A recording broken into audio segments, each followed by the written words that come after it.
안녕하세요. 백사원 목사입니다. 오늘은 5월 8일 어버이날입니다. 멀리 계신 부모님에게 모난 인사라도 드리면서 안부를 묻고 가까이 계신 부모님에게는 찾아뵈서 식사라도 대접해드리면서 부모님에 대한 고마움과 감사의 마음 그리고 따뜻한 사랑과 애정을 전하시기 바랍니다.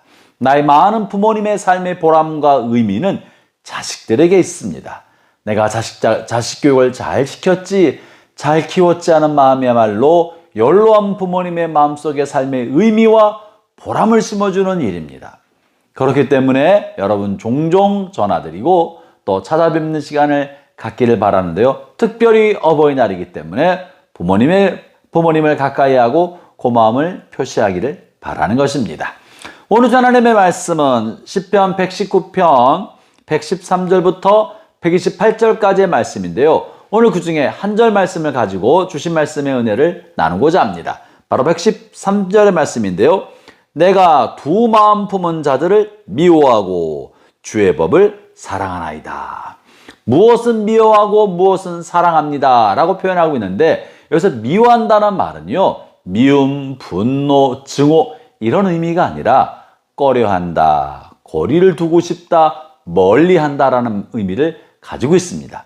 반면에 사랑한다는 말은 가까이 한다, 가까이 하고 싶다, 늘 내 곁에 둔다 이런 의미가 되죠.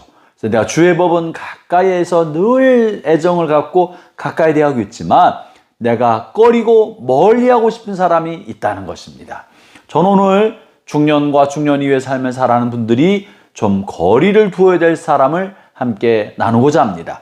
본문에 어떤 사람이라 말하고 있느냐면요. 내가 두 마음 품은 자들을 미워합니다. 두 마음 품은 사람을 좀 멀리하고 거리를 둘 필요가 있다고 하고 있는 것입니다. 여러분 우리가 모든 사람을 다 똑같이 사랑할 수는 없습니다. 우리가 그렇게 되어 있지는 않습니다. 어떤 사람은 우리에게 에너지를 주고 만나고 이야기하고 함께 있으면 힘이 생기고 위로와 격려를 받는 사람이 있는 반면에 어떤 사람과 만나 대화를 나누고 사귀면 마음이 오히려 고통을 받고 힘을 잃어버리고 에너지가 소진되고 심지어 상처받고 고통받게 되는 경우도 있는 것입니다. 본문에서 특별히 이런 유형의 사람들을 내가 멀리한다고 하는 까닭은 이 사람들로부터 내가 상처를 받기 때문에 그런 거예요. 잠시 잠깐은 괜찮지만 오래 사귈수록 더 큰 상처를 받게 되는 사람, 그런 사람이 바로 두 마음을 품은 사람인 것입니다. 특별히 중년과 중년 이후의 삶을 살아가는 여러분에게 주의 이름으로 권면합니다. 두 마음을 품은 사람들을 조금 멀리 하시기를 바랍니다. 그래야 중년과 이후에 상처를 덜 받고 평안한 삶을 살 수가 있습니다. 그러면 본문에 말하고 있는 두 마음 품은 사람은 어떤 사람일까요? 첫 번째는 사람에 따라 말하는 태도와 말투가 달라진 사람입니다.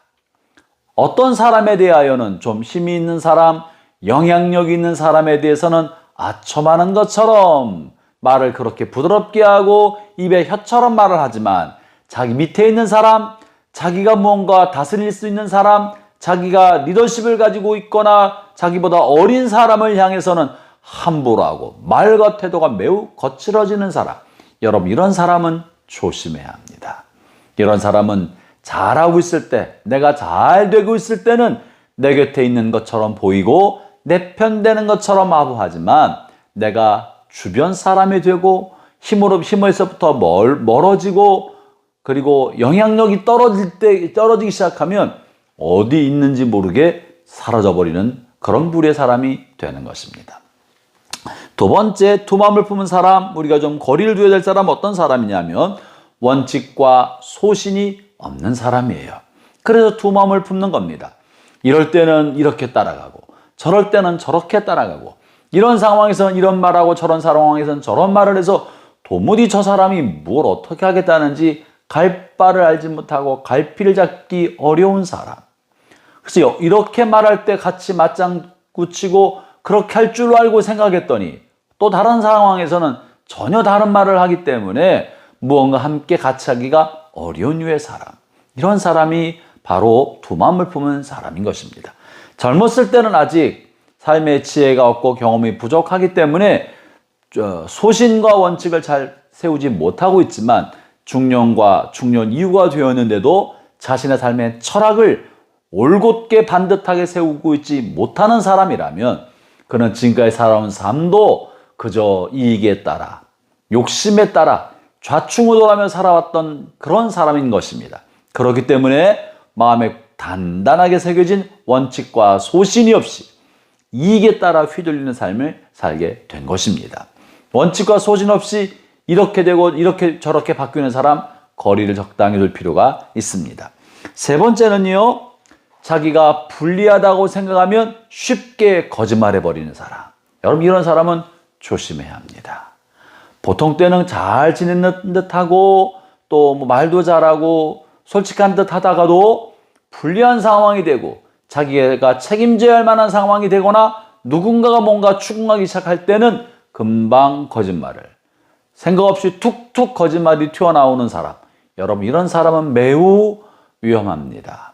그리고 신뢰할 수 없는 사람이 됩니다. 그리고 마침내 자신이 불리하게 될 때 여러분 곁을 떠나거나 뒤통수 칠 수 있는 사람이 되는 것입니다. 적당한 거리를 두어서 마음을 다 주지 않기를 바랍니다. 네 번째는요, 이런 사람은 자신이 분명히 잘못했음에도 불구하고 다른 사람에게 핑계를 돌리는 사람. 자신의 잘못을 다른 사람에게 핑계를 쉽게 대는 사람. 여러분, 이런 사람도 조심해야 합니다. 이 사람은 마음에 상처가 많기 때문에 자신은 잘못 없는 것처럼 거짓말을 할 뿐만 아니라 특별히 다른 사람에게 핑계를 습관적으로 대는 거예요. 다른 사람의 험담을 잘하고 다른 사람의 핑계를 잘 대는 사람. 여러분, 이런 사람은 훗날에 어떤 경우가 생기면 여러분의 험담을 하고 여러분 핑계를 대면서 자기는 위기를 모면하려고 하는 사람이 돼버리고 마는 것입니다. 혹시라도 여러분 중에서 이런 두 마음의 흔적이 남아있거나 이런 두 마음을 품은 사람의 모습이 있다면 여러분, 그러한 자리에서 떠나십시오. 손해보더라도 정직한 길을 가십시오. 그리고 자신이 한번 말하는 것은, 말로 뱉어놓은 것은 어떻게든지 지키려고 그것을 소신과 신념으로 삼아 조심하십시오. 혹은 무언가 약속을 하거나 신념을 말할 때는 심사숙고하게 생각하고 정말 그러한지를 여러 번 오랫동안 고민한 다음에 정리된 이야기를 부드럽게 하는 연습을 해야 합니다. 그렇지 않으면 나이가 들어서도 이 말했다 저 말했다 하는 소신 없는 사람, 갈팡질팡하는 사람, 두 마음을 푼 사람이 되고 말 것입니다. 사랑하는 형제자매 여러분, 이런 사람으로부터 적당히 거리를 두고 살아가는 것이 중년과 중년 이후에 여러분의 마음에 평안을 주고 또 오래가는 진짜 친구, 좋은 친구를 가까이 할 수 있는 방법이 됩니다. 여러분의 시간과 에너지를 불필요한 사람에 낭비하지 말고 좋은 사람과 오랫동안 마음을 나누는 그런 우정의 관계를 만들어 가기를 바랍니다. 기도하겠습니다. 하나님 아버지, 감사합니다. 우리가 믿음의 삶을 살면서도 어떤 사람들로부터 마음이 어려움을 겪거나 낙심하게 될 때 하나님 아버지, 이로 인하여 너무 고통받지 않게 해주시고 어떤 사람들, 우리를 고통스럽게 하는 사람들의 모습을 담지 않고 사람들에게 기쁨과 에너지와 힘을 주는 선한 영향을 주는 사람이 되어가게 하여 주옵소서. 예수님 이름으로 기도합니다. 아멘.